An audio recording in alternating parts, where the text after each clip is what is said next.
ದೇವರೇ, ನನ್ನನ್ನು ದುಷ್ಟನ ಕೈಯಿಂದಲೂ ಅನ್ಯಾಯ ಬಲಾತ್ಕಾರ್ಯ ವಶದಿಂದಲೂ ತಪ್ಪಿಸು. ಶನಿವಾರ 14 ಜೂನ್ 2025 ಈ ದಿನದ ವಾಕ್ಯ ಧ್ಯಾನಕ್ಕಾಗಿ ನಾನು ಆರಿಸಿಕೊಂಡಿರುವಂಥ ವೇದ ಭಾಗವು ಪೌಲನು ಎಫೆಸದವರಿಗೆ ಬರೆದಂಥ ಪತ್ರಿಕೆ 4ನೇ ಅಧ್ಯಾಯದ 10ನೇ ವಚನ.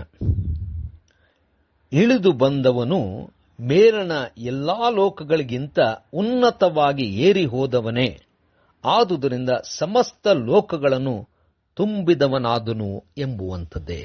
ಕರ್ತನಲ್ಲಿ ಪ್ರೀತಿಯುಳ್ಳ ದೇವಜನರೇ, ಶುಭೋದಯ. ಕರ್ತನು ಎಲ್ಲದರ ಮೇಲೂ ಎಲ್ಲದಕ್ಕಿಂತಲೂ ಉನ್ನತನಾಗಿದ್ದಾನೆ. ಸರ್ವವ್ಯಾಪಿ ಆತನು. ದೇವರ ನಾಮಕ್ಕೆ ಸ್ತೋತ್ರ ಉಂಟಾಗಲಿ. ಕರ್ತನಲ್ಲಿ ಪ್ರಿಯರೇ, ಈ ವಾಕ್ಯ ಧ್ಯಾನ ಮಾಡೋಣ. ಈ ದಿನದ ವಾಕ್ಯ ಧ್ಯಾನದ ಶೀರ್ಷಿಕೆ ಸರ್ವದಲ್ಲೂ ಉನ್ನತನು. ಕರ್ತನಲ್ಲಿ ಪ್ರಿಯರೇ, ಪೌಲನು ಎಫೆಸದವರಿಗೆ ಈ ಪತ್ರಿಕೆಯನ್ನು ಬರೆಯುವಾಗ ಯೇಸು ಕ್ರಿಸ್ತನ ವಿಚಾರವಾಗಿಯೂ ಯೇಸು ಕ್ರಿಸ್ತನ ದೇಹದ ವಿಚಾರವಾಗಿಯೂ ನಾವೆಲ್ಲರೂ ಯೇಸು ಕ್ರಿಸ್ತನ ದೇಹವಾಗಿದ್ದೇವೆ, ಅನ್ಯೋನ್ಯವಾಗಿರಬೇಕೆಂಬುದಾಗಿ ಬಹಳ ಸ್ಪಷ್ಟವಾಗಿ ಹೇಳುವಂತವನಾಗಿದ್ದಾನೆ. ಯೇಸು ಕ್ರಿಸ್ತನಾದರೂ ತಾನು ಕೆಳಗೆ ಇಳಿದು ಹೋದಂಥವನು, ಅಂದರೆ ಪಾತಾಳಕ್ಕೂ ಇಳಿದು ಹೋದಂಥವನು, ತಾನು ಎದ್ದು ಉನ್ನತವಾದಂಥ ಸ್ಥಿತಿಗೂ ಏರಿಸಲ್ಪಟ್ಟನು. ಎಲ್ಲದಕ್ಕಿಂತಲೂ ಸರ್ವದಲ್ಲೂ ಉನ್ನತವಾದಂಥ ಪದವಿಯಲ್ಲಿ ಇರುವಂಥವನೆಂಬುದಾಗಿ ವಾಕ್ಯವು ಬಹಳ ಅದ್ಭುತವಾಗಿ ಬರೆಯುವಂಥದ್ದಾಗಿದೆ. ಕರ್ತನಲ್ಲಿ ಪ್ರಿಯರೇ, ಇದರ ಮೂಲಕವಾಗಿ ನಮಗೆ ತಿಳಿಸಲ್ಪಡುವಂಥ ವಿಚಾರ ಏನಂದರೆ, ಯೇಸು ಎಲ್ಲಾ ಸ್ಥಳಗಳಲ್ಲಿಯೂ ಇರಬೇಕು, ತುಂಬಿಕೊಳ್ಳಬೇಕೆಂಬುದಾಗಿ ಹೋಗಿದ್ದನು, ಕೆಳಗೆ ಇಳಿದಿದ್ದನು ಎಂಬುದಾಗಿ. ಅಂದರೆ ಯೇಸು ಸರ್ವವ್ಯಾಪಿ, ನಮ್ಮ ದೇವರು ಸರ್ವವ್ಯಾಪಿ. ಎಲ್ಲಾ ಸ್ಥಳಗಳಲ್ಲಿಯೂ ದೇವರ ಪ್ರಸನ್ನತೆ ಇರುವಂಥದ್ದೇ. ಅದು ಹೌದು, ಅದು ಸತ್ಯವಾದ ಮಾತು.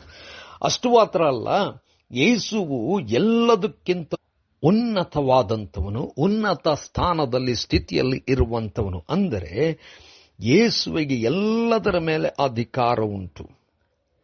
ಯಾವ ಸ್ಥಳದಲ್ಲಾಗಲಿ, ಯಾವ ಸಮಯದಲ್ಲಾಗಲಿ, ಯಾವ ವಿಚಾರದಲ್ಲಾಗಲಿ ಯೇಸುವಿಗೆ ಅಧಿಕಾರ ಇಲ್ಲ ಎಂಬುದಾಗಿ ಹೇಳಲಿಕ್ಕೆ ಸಾಧ್ಯವೇ ಇಲ್ಲ. ಎಲ್ಲ ಸ್ಥಳಗಳಲ್ಲಿಯೂ, ಎಲ್ಲ ವೇಳೆಗಳಲ್ಲಿಯೂ, ಎಲ್ಲ ವಿಚಾರಗಳಲ್ಲಿಯೂ ಯೇಸುವೇ ಉನ್ನತನು.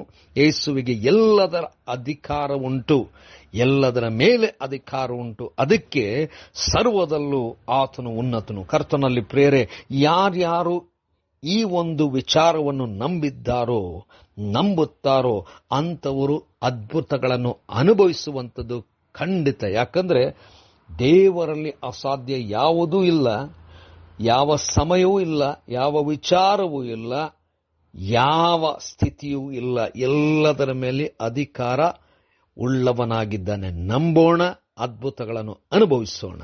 ಕರ್ತನೇ ದಯಾಮಯ ಸ್ವಾಮಿ, ನೀನೇ ಉನ್ನತನು, ಸರ್ವೋನ್ನತನು. ನಿನಗೆ ನಿತ್ಯಕ್ಕೂ ಸ್ತೋತ್ರವಾಗಲಿ. ಯೇಸುವಿನ ನಾಮದಲ್ಲಿ ಪ್ರಾರ್ಥನೆ ಬೇಡಿದೆವು ತಂದೆಯೇ, ಆಮೆನ್.